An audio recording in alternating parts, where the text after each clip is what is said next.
प्रणाम मित्रांनो. आज माझ्या चेहऱ्यावरली खुशी तुम्हाला वेगळी काही सांगायला नको. तुम्हाला कळत आहे की मी आज हसतमुख आहे, प्रसन्न आहे, आनंदात आहे, थोडंसं रिलॅक्स पण आहे. याचं कारण असं आहे की माझ्या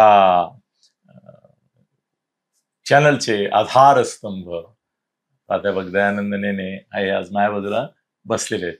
बिचाऱ्याने गेले 15-20 दिवस फार त्रास भोगला. बाबा स्पॉन्डिलायटिस आणि स्लीप डिस्क हे दोन्ही एकदम त्याला असं काही मागे लागलं, बाप रे, हैराण झाले. तर त्यामुळे मध्ये 15 दिवस ते आले नाही. पण ते 15 दिवस न आल्यामुळे माझा सगळ्यात जास्त प्रॉब्लेम असा झाला की मला ते एकतर त्यांच्या बरोबर गप्पा मारायची सवय लागली, तुम्हाला आमच्या दोघांच्या गप्पा ऐकायची सवय लागली. तर त्यामुळे we are missing him too much.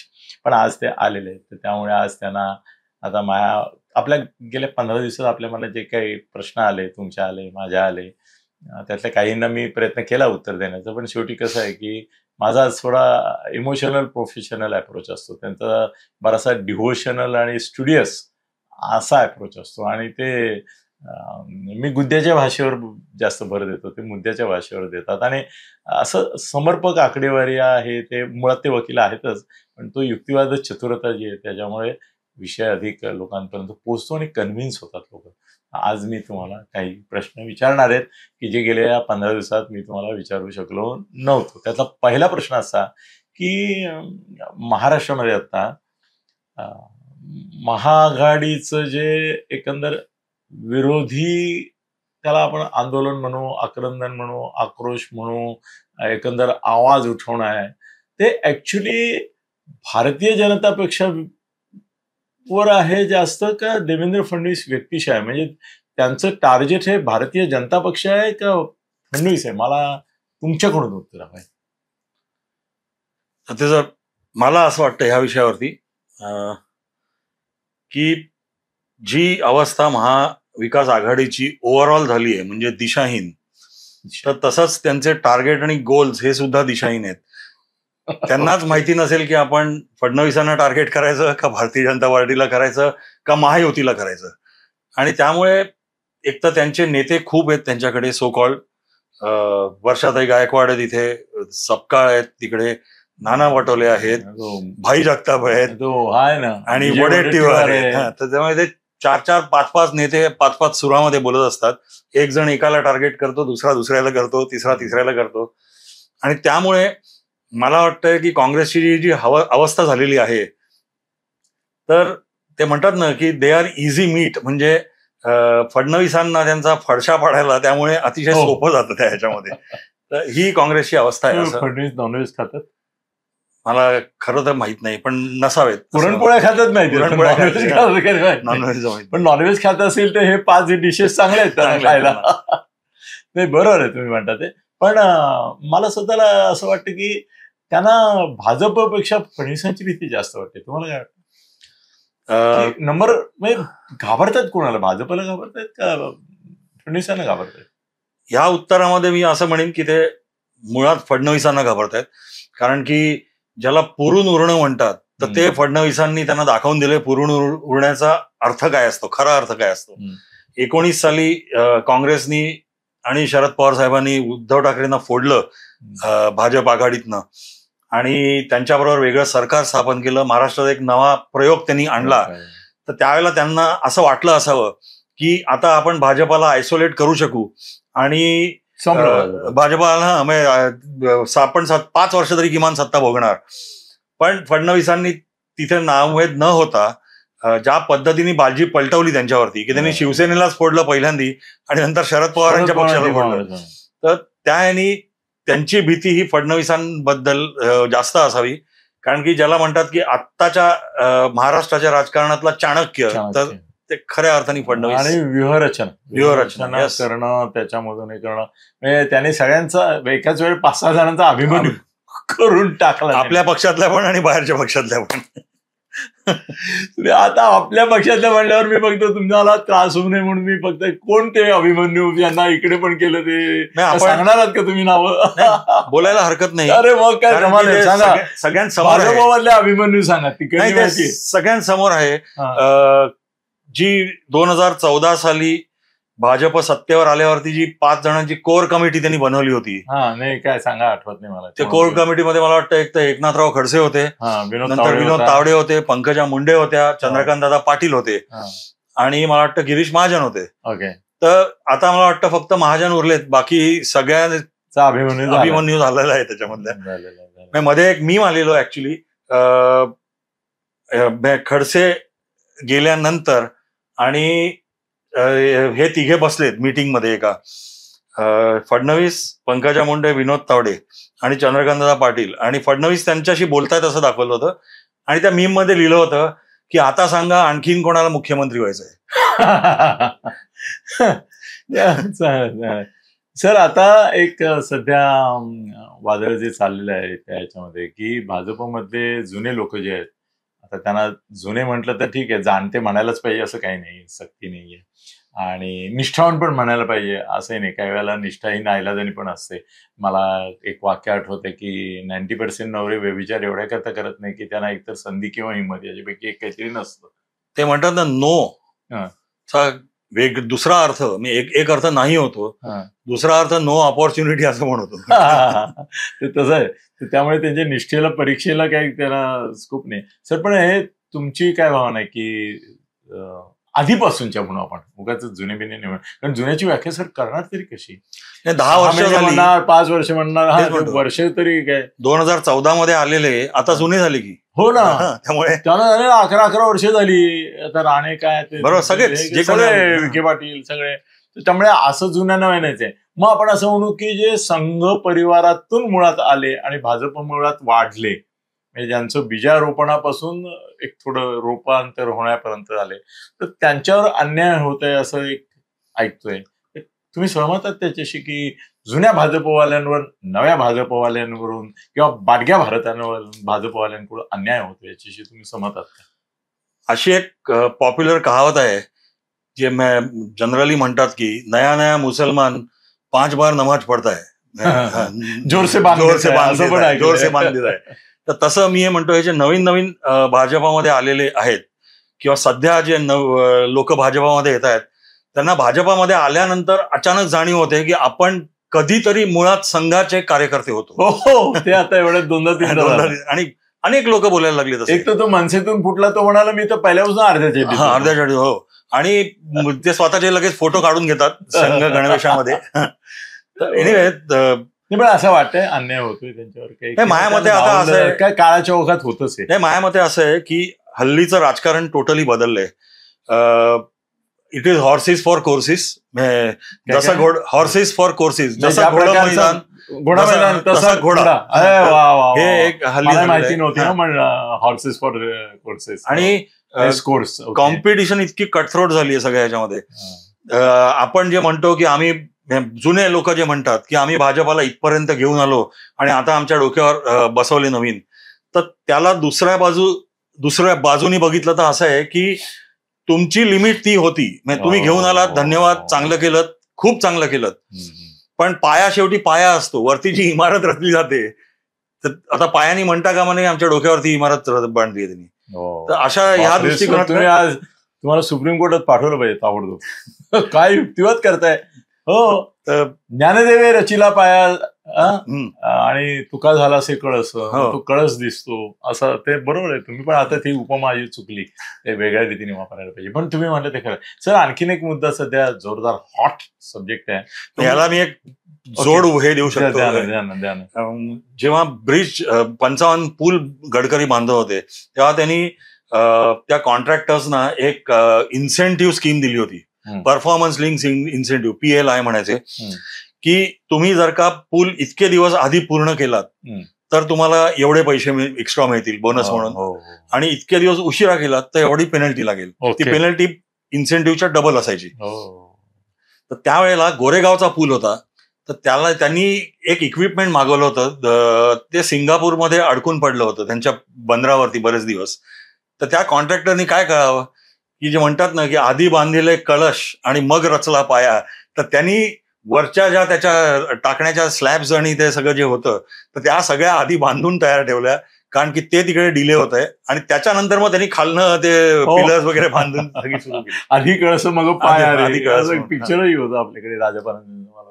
नाही ते काय आणखीन एक आता चर्चेचा हॉट विषय आहे की ज्याच्यावर तुम्ही काय म्हणतात त्याला प्रकाश झोत टाकून त्या प्रकाशाच्या अलीकडला अंधार उजेडात आणावा. तो म्हणजे काय माहितीये की खरोखरच आता मी बघतोय बलात्कारी, खून, दरोडे, काय म्हणजे आरोप, त्यांच्यावरची आरोपपत्र पाहिल्यावर असं वाटतं की भारतीय जनता पक्ष बांधणी करतोय का जेल उभारतोय.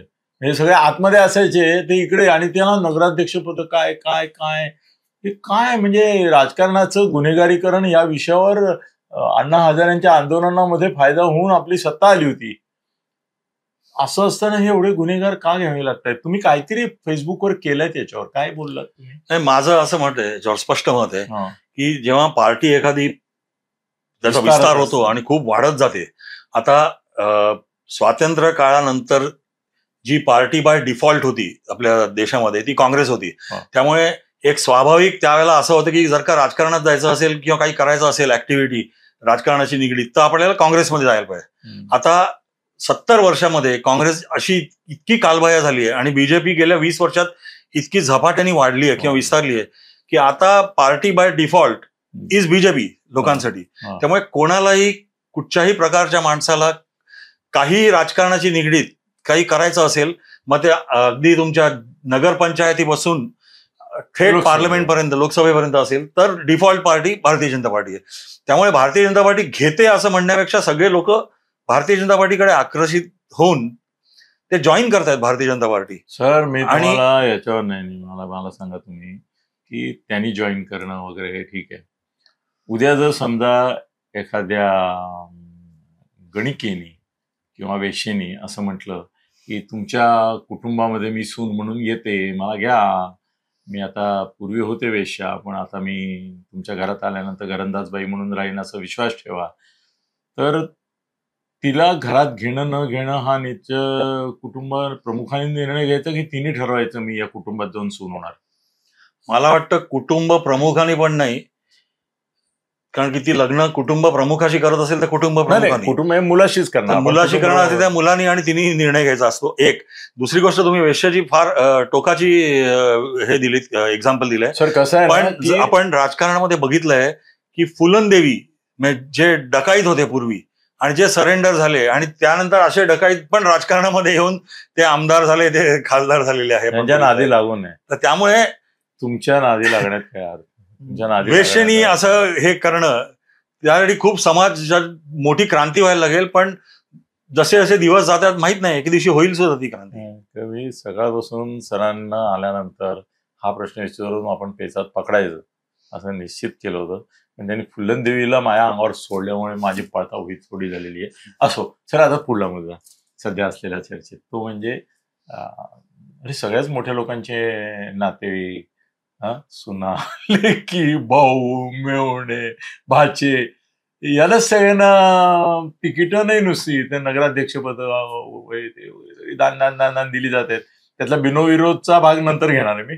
पण हा काय प्रकार म्हणजे नातेवाईकशाही इतके नातेवाईक म्हणजे सामान्य कार्यकर्ते. आता सर आता कॉन्ट्रॅक्टरमुळे खुर्च्या ठेवायला माणसं असतात. आता ते खरं ती म्हण बदलली पाहिजे सतरंजा वगैरे, तसं काही राहिलं नाही. सगळं कॉन्ट्रॅक्टर असतं आता, कोणी काही करत नाही ह्याच्यामध्ये. पण काय म्हणजे या सगळ्या नातेवाईकशाहीचं काय याचं काय करता, कारण कसं बोलणार तुम्ही याच्यावर. नाही, याचं मुख्य कारण असं आहे की मी जे मगाशी म्हटलं की राजकारण खूप बदललंय. आता राजकारण हा एक बिझनेस झालेला आहे. पूर्वी राजकारण लोक स्वेच्छेने यायचे. आपण एक उदाहरण त्याचं घेऊया की आता व्यावसायिक असतील, बिझनेसमन किंवा बिल्डर असतील, हे आपण पूर्वी ऐकायचो. म्हणजे जिंदाल होते, टाटा होते, बिर्ला होते. हे राजकारणाच्या राष्ट्रीय राजकारणावरती इन्फ्लुएन्स पाडायचे की नाही तर नक्की पाडायचे. त्यांना पाहिजे तशा धोरणं ते करून घ्यायचे की नाही नक्की घ्यायचे, पण ते राजकारणात यायचे नाही. पण कालांतराने जिंदालच्या जी खालची पिढी होती ते म्हणायला लागले की आपण जर का बाहेर राहून इन्फ्लुएन्स करू शकतो तर आपण आत का नाही जायचं. बिल्डर म्हणायला कुटुंबातून झाले, टाटांच्या कुटुंबातून नाही झाले, बाकी सगळ्यांच्या कुटुंबातून उद्योगपतींच्या कोण झाले. आलेच. हो. इव्हन न्यायाधीश आपण बघितलंय हो. ते पण राजकारणामध्ये आणि राजकारणातही आलेत. आणि नंतर न्यायव्यवस्थेमध्ये पण त्यांनी जी पण. कॉलेजियम सिस्टीम केली आहे हो. तर त्याच्यामध्ये पण न्यायाधीशाचा मुलगा त्याचा पुतण्या वगैरे असे नंतर न्यायाधीश होतात, सरन्यायाधीश त्यामुळे झाले. हे नातेवाईकशाहीच्या बद्दल फार तुमचं काही नाही, कारण की निगेटिव्हिटी नाही. निगेटिव्हिटी पेक्षा आताच हे काय आपण नेसेसरी मी पण हे नाही का म्हणणार, पण गरज हे वाटते इव्हिल त्याला? आहे. पण ते इतरांवर विश्वास नाही.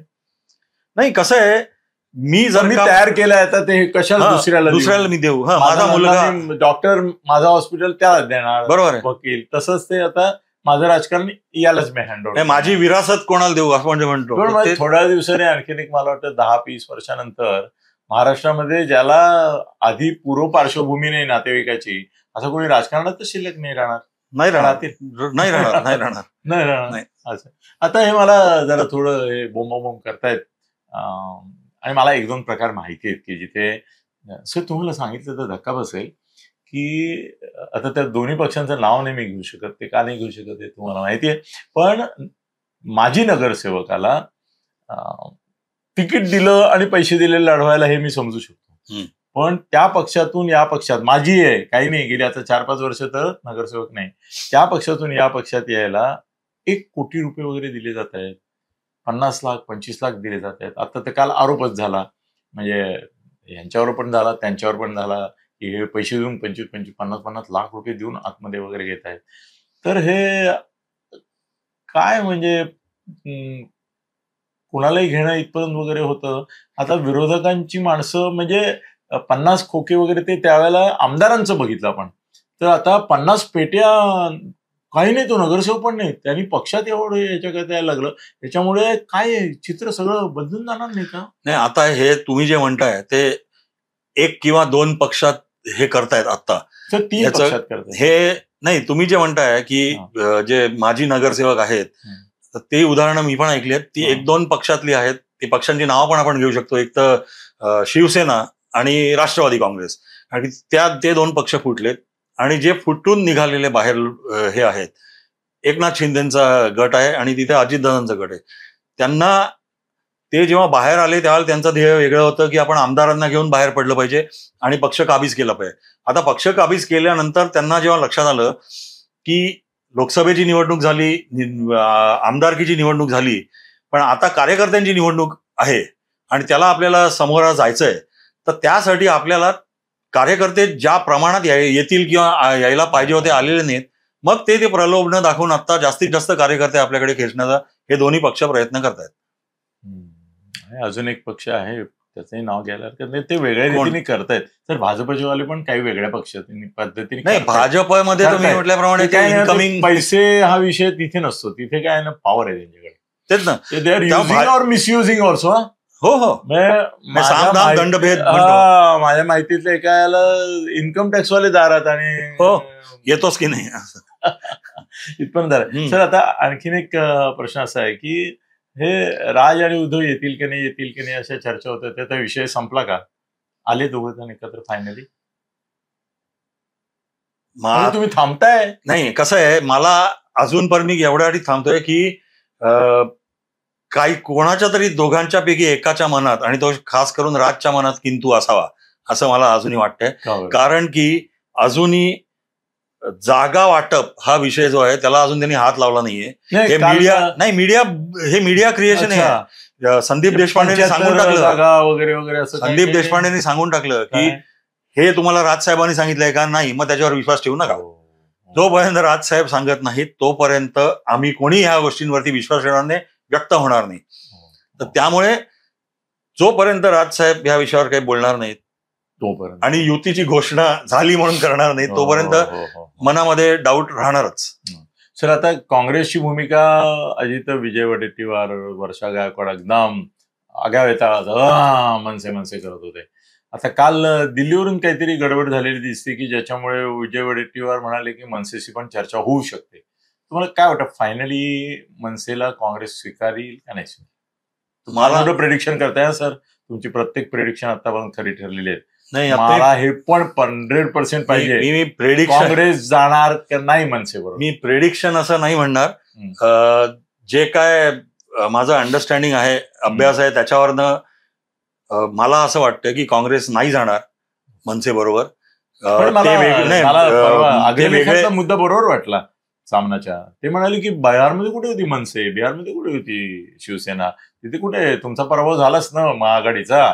मग तुम्ही असं का म्हणतात की मुंबईच्या मध्ये मनसे, मग ते उत्तर भारतीय बिथरतील, मुसलमान बिथरतील? नाही, कारण वाट लागलीच आहे तिकडे. नाही, कारण की हे सामनाचा हल्ली अग्रलेख कोण लिहितो माहित नाही, पण सामनाचा अग्रलेख खाली मुकेश मास्कर त्याची माहिती जे कार्यकारी संपादक आहेत ते लिहितात. त्याची माहिती अपुरी असावी असं मला वाटतं. कारण की जसं बिहारमध्ये कुठे होती मनसे, तसं बिहारमध्ये कुठे होती काँग्रेस ऑल्सो. काँग्रेस ऑल्सो बिहारमध्ये लालूनी थोडे टेको दिल्यामुळे जे काय आलं ते पण नव्हते तिकडे.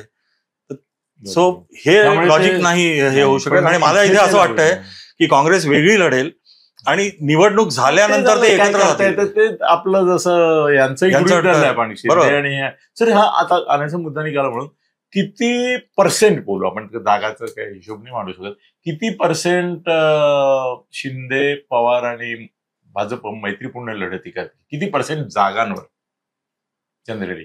100 जागा आहेत, मला असं वाटतं जागावर मैत्रीपूर्ण लढत होईल या तिघांची. मला असं वाटतं शेवटी मुंबई आणि ठाणे सोडलं तर बाकी सगळ्या ठिकाणी त्यांच्या मैत्रीपूर्ण लढती होती. ठाण्यात कशी नाही होणार? कारण की जर का एकनाथ शिंदे भारतीय जनता पार्टीला मुंबईमध्ये मदत करणार आहेत, हिंदू मतं किंवा भगवी मतं आपण म्हणू ती फुटू नयेत आणि उद्धव ठाकरेला ती स्पेस जाऊ नये भाजपची विरोधाची, आणि तर एकनाथ शिंदे नक्कीच असा विचार करतील की मी तुम्हाला तिकडे मदत करतोय तर you should return the favour. मला ठाण्यामध्ये तुम्ही मदत केली पाहिजे. ठाणे नाहीये सर, कल्याण डोंबिवली आहे. माझं म्हणणं नाही, कल्याण डोंबिवली वसई विरार आहे. नाही, मग तुम्हाला ठाणे जिल्ह्यात करायला नाही, ठाणे आणि कल्याण डोंबिवली. ठाण्यात वाटतं तुम्हाला मानसिकता आहे भाजपची यांच्याबरोबर जाण्याची? नाही, आता असं आहे ना की भारतीय जनता पार्टीची परवा तुमचं ते फेसबुकवरचं मी अप्रतिम पोस्ट होती ठाण्यामधली भाजपची अवस्था वगैरे वगैरे. भाजपला थोडीशी गरज असेल पण एकनाथ तयार होतील? नाही, कसं आहे, आपण एकनाथ शिंदे भारतीय जनता पार्टीकडे कार्पेट बॉम्बिंग प्रचाराचा बॉम्बवर बॉम्ब टाकायला देशातले भरपूर हजारो नेते आहेत. एकनाथ शिंदेच्या पक्षामध्ये ते एकटे आहेत. ते जर का ठाण्यामध्ये अडकून पडले प्रचारामध्ये तर त्यांना इतर ठिकाणी तेवढं लक्ष कमी होईल त्यांचं. त्यामुळे ते म्हणतील की या 1-2 दिवसात मी एकनाथजींना भेटणार आहे, त्यावेळी त्यांना सांगतो की तुम्ही अडकून पडू नका. ठाण्यामध्ये जर तुम्ही युती केली तर इथे मग विरोधकच नाहीये. खरंच आहे. त्यामुळे ते म्हणतील की आपण इथे करूया. दिस इज व्हेरी लॉजिकल. तुम्ही पण एकनाथजींना भेटलात तर सांगा की त्यांना मग युती एवढ्या करता करा की तुम्हाला महाराष्ट्रभर फिरता येईल सगळीकडे. आलं पाहिजे, उगाच इथे अडकून पडायला नको. That's a valid point. Sir आता एक शेवटचा हे घेतो की नगर परिषदा नगरपंचायतीचे ती आता प्रोसेस पूर्ण झाली, निवडणूक होते. आता कोर्टाचा काय निर्णय येतो ते काय माहिती नाही, स्टे देतील वगैरे अशी चर्चा आहे. पण तुम्ही सर्व्हे सुरू केला का? सर्वे आम्ही सुरू केलेले आहेत महापालिकेचे आणि चालू केले. नगर थोडं महानगरपालिकेचे अच्छा, तुमचं नगरपंचायत आणि त्याशी काही संबंध नाही. आता महापालिकेचे प्रथमदर्शनी काही थोडा अभ्यास झाला तुमचा? प्रथमदर्शनी अभ्यासामध्ये आता तब्येतीमुळे थोडा त्यामध्ये खंड पडलेला, पण मुंबई ठाणे MMR रिजन जे आहे तर त्या रिजनमध्ये महायुतीच अग्रेसर राहील. जिथे जिथे सत्तेवरतीच येईल, जिथे जिथे महायुती म्हणून लढतील. मुंबईमध्ये महायुती म्हणून लढतील तिकडे येईल. ठाण्यामध्ये शिवसेना स्वबळावर सत्तेवर येऊ शकते. कल्याण डोंबिवलीमध्ये शिवसेना स्वबळावर सत्तेवर येऊ शकते. अशी आता स्थिती आहे. आणि पुणे, नाशिक, औरंगाबाद, पुण्यामध्ये मला अजूनही असं वाटतंय ते झालं नाहीये की पुणे आणि पिंपरी चिंचवड या 2 ठिकाणी भारतीय जनता पार्टी आणि अजितदादांमध्ये काहीतरी एक टॅसिट अंडरस्टँडिंग झालेलं आहे. आणि नाही, मला समजून सांगा. पुणे भारतीय जनता पार्टी घेऊन जावं, पिंपरी चिंचवड वरती त्यांचं हे असावं. आणि संभाजीनगर, नाशिक नाही, त्याचं अजून मला एवढं हे झालं नाही इथलं काही, त्यामुळे ते आता नाही बोलू शकत. ओके. मित्रांनो, बऱ्याच दिवसांनी सर आपल्या तावडीत सापडले आणि आपण त्यांना बरेच प्रश्न विचारले. अजून भरपूर प्रश्न बाकीच आहेत, त्यामुळे मी त्यांना सर तब्येत सांभाळा आणि तब्येत सांभाळून आमच्याकडे नियमितपणे या. लोक तुमची वाट बघतायत. धन्यवाद.